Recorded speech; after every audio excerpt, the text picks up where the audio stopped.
Shalom teman-teman semuanya. Hari ini aku merasa Roh Kudus punya pesan yang luar biasa bagi setiap dari kita.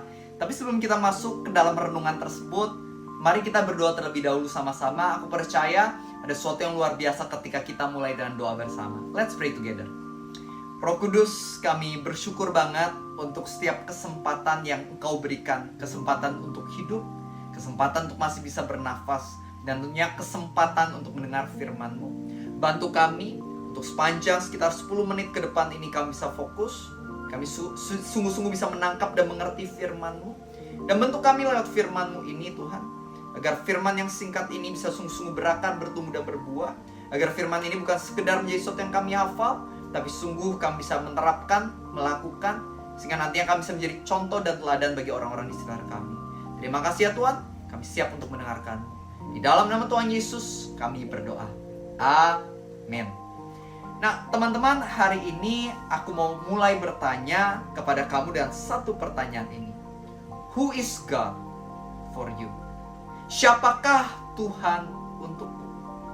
Karena sungguhnya pandangan kita atau kepercayaan kita mengenai Tuhan akan sangat menentukan arah kehidupan kita. Makanya kalau kita baca pada Matius 16 waktu itu, Tuhan Yesus bertanya kepada murid-muridnya. Ya, anggap aja orang-orang mengatakan anak manusia atau diriku ini sebenarnya siapa? Lalu murid-muridnya bilang, oh ada yang bilang kamu itu Yohanes Pembaptis, ada yang bilang kamu itu Elia, ada yang bilang kamu adalah salah satu dari para nabi. Oh Yesus bertanya lagi, kalau menurutmu aku siapa? Dan Petrus menjawab, engkau adalah Mesias, anak Allah yang hidup, yang kudus, yang dari surga. You are the Son of God. You are the Messiah. Itu jawaban dari Petrus. Dan Tuhan mengatakan bahwa Roh Kuduslah yang menolong kamu untuk mempunyai pewahyuan atau kesadaran ini. Nah jadi teman-teman, sangat penting untuk kita memiliki cara pandang yang benar mengenai Tuhan kita. Karena hari ini ada begitu banyak manusia di atas bumi, tapi pandangan soal Tuhan itu berbeda-beda. Contoh, ada orang-orang yang menganggap Tuhan itu nggak ada, alias para ateis. Ada orang-orang seperti ini. Padahal kalau kita baca kitab Roma dikatakan bahwa yang namanya alam semesta itu mengarahkan pandangan kita kepada kualitas ilahinya Tuhan. Aku kasih sedikit perumpamaan aja. Teman-teman, kamu pernah bayangin gak sih bagaimana air di laut? Ketika kena sinar matahari, dia menguap, air itu naik menjadi awan. Akhirnya nanti awan itu turunin yang namanya hujan ke laut lagi, menguap lagi, jadi awan lagi, turun hujan lagi. Itu siklus yang membuat yang namanya bumi kita ini bisa hidup, supaya di hutan pun mereka bisa mendapatkan air yang cukup. Pernah kebayang gak sih, anggapnya setiap hari bumi itu ngelilingin matahari dengan sempurna? Padahal kalau bumi sedikit lebih dekat dengan matahari, kita semua terbakar habis. Kalau bumi sedikit lebih jauh dari matahari, kita semua mati beku.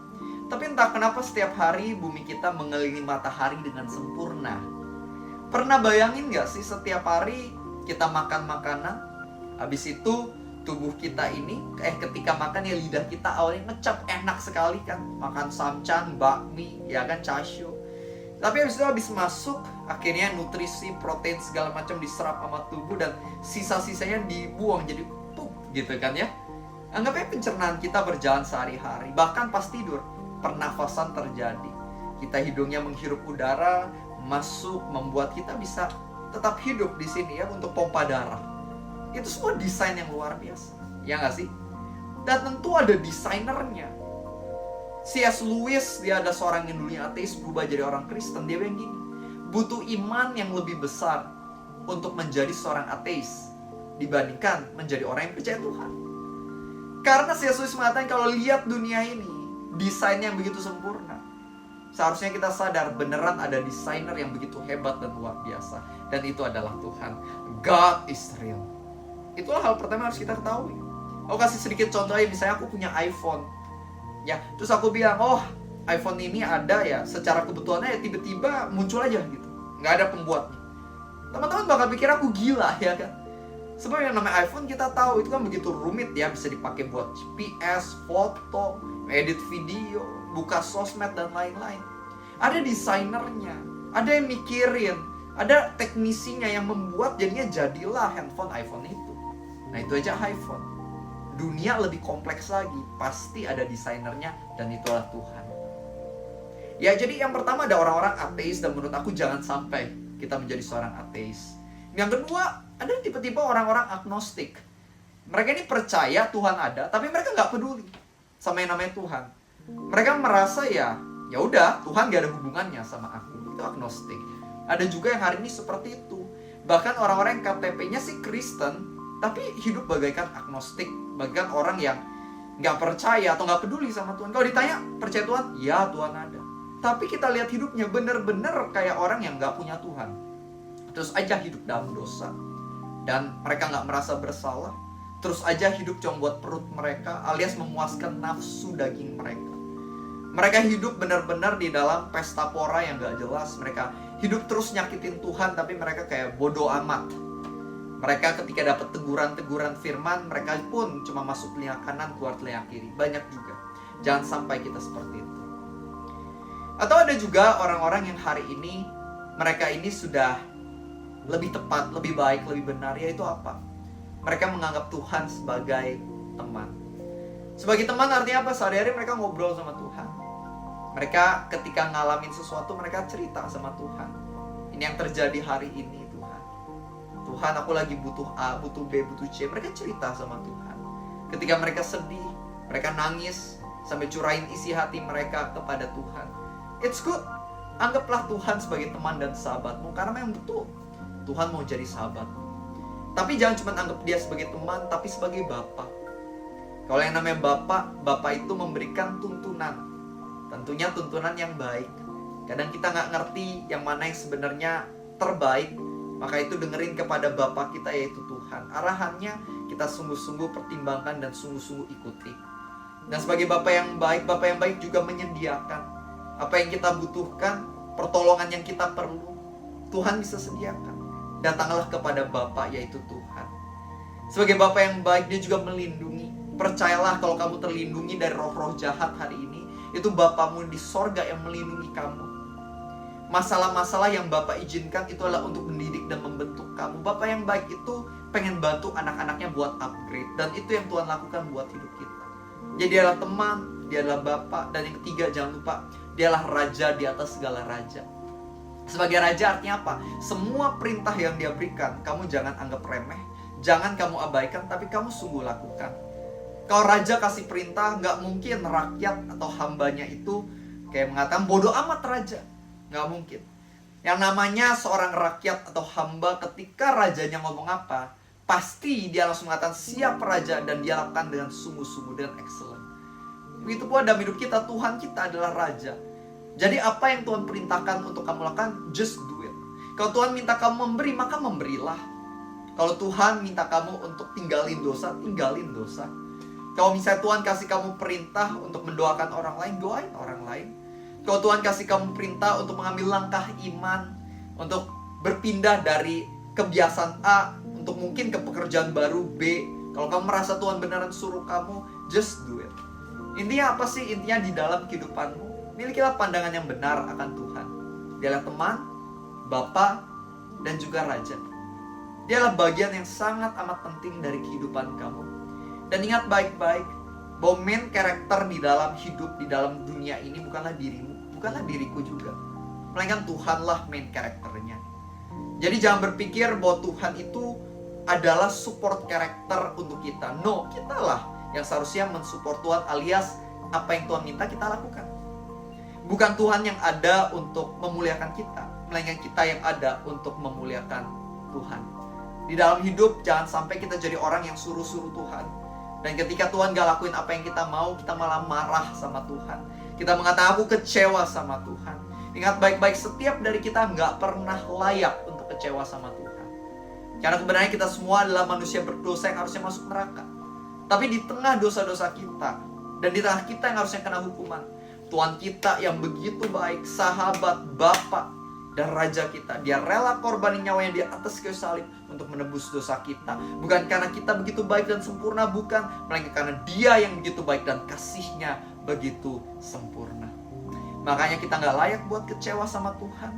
Harusnya yang kita lakukan hanya bersyukur, bersyukur, bersyukur, because He has been so good to us. Milikilah cara yang baik, cara pandang yang baik dan benar akan Tuhan. Karena kepercayaanmu akan sangat menentukan kebiasaan, tindakanmu, perkataanmu, semuanya dimulai dari kepercayaanmu akan Tuhan. Tuhan udah kasih tahu kita akan kebenaran hari ini. Dan aku harap ini semua bukan sekedar jadi informasi, tapi kita sungguh-sungguh hidupi di dalam kehidupan kita. God loves you very much. Dan ketika kita mau ikutin arahan Dia dalam hidup kita akan lihat pasti hidup kita akan jauh lebih happy, jauh lebih bahagia. Kita akan lihat hidup kita akan mencapai potensi maksimal dan bahkan bisa menginspirasi dunia ini ke arah yang semakin baik, dan semakin baik lagi. Amin. Izinin aku buat berdoa bagi teman-teman semuanya. Let's pray together. Bapa yang baik, aku bersyukur untuk kesempatan yang sudah Tuhan berikan sehingga hari ini kami semua bisa dengar firman. Dan percaya this is a great reminder for us. Ini adalah pengingat yang baik bagi setiap dari kami. Aku berdoa bagi pribadi lepas pribadi. Biarlah Engkau yang jamah mereka Tuhan. Engkau yang buka mata dan hati mereka lebih lagi terhadap kebenaran siapa Engkau sesungguhnya. Bantu kami untuk punya hubungan, pengenalan, dan keintiman yang semakin dalam dengan Tuhan. Because we need you. Kami butuh Engkau. Sama seperti murid-murid yang diberikan kesadaran yang semakin luar biasa kan Tuhan. Sehingga mereka menjadi penginjil, murid, pengikut Kristus yang dahsyat, setia, bahkan rela berkorban bagi kerajaan sorga. Kami juga pengen alami apa yang mereka alami.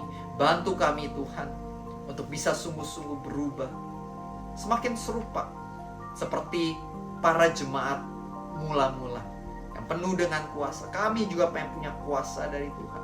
Kami juga pengen jalanin visi dari Tuhan dengan serius. Maka itu biar Engkau yang berkati kami, tuntun kami, jamah kami, ingatkan kami. Dan kami percaya setiap dari kami hari ini terus dibentuk oleh Tuhan. Terima kasih untuk kasih karunia-Mu. Terima kasih untuk kebaikan-Mu. Kau sungguh Tuhan, Raja, Juru Selamat dan Mesias dalam hidup kami. Dan hari ini kamu declare lagi sama-sama Jesus Christ, you are always more than enough. Di dalam nama Tuhan Yesus, semua yang percaya kita sama-sama katakan amin. Teman-teman, semoga renungan hari ini memberkatimu. Dan jangan lupa aku upload renungan firman setiap hari jam 6 pagi, pasti ada yang baru. Maka itu jangan lupa untuk klik tombol subscribe, bunyikan tombol lonceng supaya setiap hari kamu bisa dengar renungan firman yang disediakan untuk kamu. Dan buat teman-teman yang mungkin tertarik buat baca buku rohani karyaku, ada buku terbaruku, Bersama Tuhan Dalam Badai. Cocok bagi kamu yang punya masalah, punya ketakutan, kekhawatiran. Aku percaya buku itu sangat amat bisa menguatkan iman kamu. Cek aja di Shopee, ada linknya di kolom description di bawah. Kamu bisa dapatkan di sana. Dan aku berdoa agar setiap hal yang ditulis di buku itu bisa menjadi rema bagi kehidupan kamu. Itu aja untuk hari ini, dan sampai jumpa di video renungan yang selanjutnya di esok hari. God bless you and see you next time.